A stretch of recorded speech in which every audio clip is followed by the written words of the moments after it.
Pessoal, estamos começando a nossa aula e hoje nós vamos tratar de temas bastante importantes, basilares para o direito tributário. Esse é o resumo da nossa aula de hoje. A continuação nós teremos na nosso encontro síncrono e eu pretendo passar aqui a síntese destes temas a partir dessa temática aqui, desse rol de assuntos que nós iremos abordar. Então, a obrigação tributária é um instituto que foi a origem do direito civil e é tratado pelo Código Tributário Nacional no artigo 113 e divide essa obrigação, essa relação obrigacional entre fisco e contribuinte, entre principal e acessória, sendo que o conceito da obrigação principal está definido no artigo 1º, definindo como é aquela atrelada, relacionada com o fato gerador, e a obrigação acessória está definindo no parágrafo 2º, que é aquele compromisso, aquela obrigação de fazer imputada ao contribuinte, que normalmente está associada com preenchimento de documentos, fornecimento de informações e assim por diante. O fato gerador da obrigação tributária é aquela situação definida em lei como necessária e suficiente. Eu risco aqui, chamo a atenção de vocês para o necessária e suficiente para que a gente preste atenção para a figura que eu coloquei ali. São duas peças de quebra-cabeça e a gente sabe muito bem nessas brincadeiras, nesse tipo de lazer aqui, a gente precisa encaixar as duas peças muito perfeitamente. Então a gente tem aqui a hipótese de incidência na minha ilustração, que é uma das peças do quebra-cabeça, e a gente tem aqui a outra peça do quebra-cabeça, que é o fato gerador. E aí o encaixe perfeito dessas duas, como necessário e suficiente a sua ocorrência, a expressão do artigo 114 do CTN, faz surgir o nascimento da obrigação tributária. O sujeito ativo da obrigação tributária sempre será a pessoa jurídica de direito público, o fisco.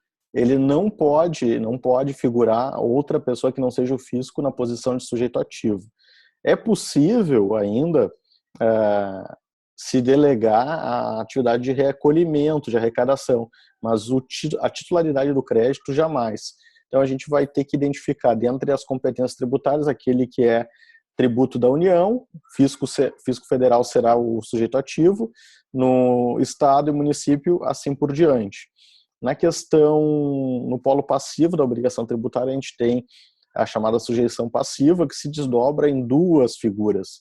E aqui eu chamo a atenção para o contribuinte. Então, o contribuinte, no inciso 1, que é aquele que pratica o fato gerador, aquele que desempenha a conduta descrita na lei, e o responsável, que é aquele que, mesmo não tendo praticado o fato gerador, acaba assumindo algum tipo de encargo, obrigação, com fundamento em lei, obviamente. E aqui o dispositivo sobre a capacidade tributária, que normalmente na prova da OAB é questionado, fazendo confundir a capacidade civil com a capacidade tributária. Em suma, a capacidade tributária independe da capacidade civil. Então, pessoas relativamente capazes ou incapazes totalmente podem sim ser sujeitos passivos da obrigação tributária.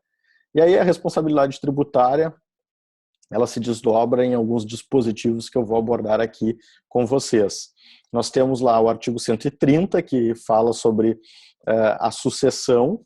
Então, é aquela figura da obrigação propter rem, em que o sucessor, aquele que adquire o bem, acaba assumindo as obrigações do sucedido.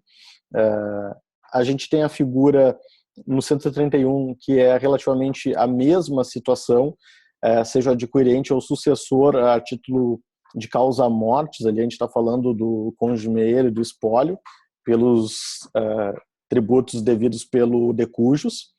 E aqui a gente tem a figura da responsabilidade por ato societário.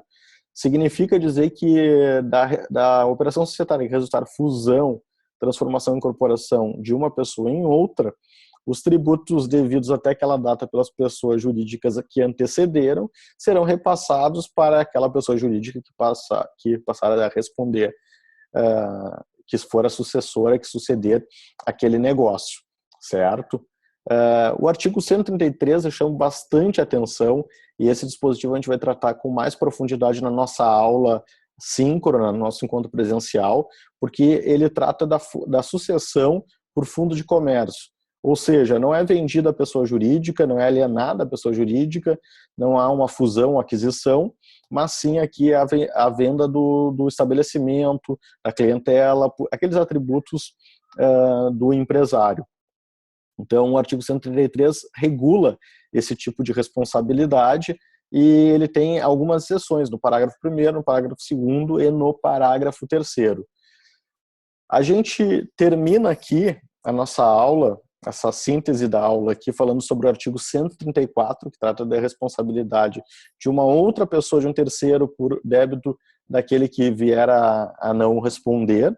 Então tem a questão dos pais pelos filhos, dos tutores pelos tutelados, administradores pelos bens daquele que lhe confiaram a administração, inventariante pelo espólio, síndico pela massa falida, no caso agora administrador judicial, e eu chamo a atenção ali para o sócio no caso da liquidação de pessoas.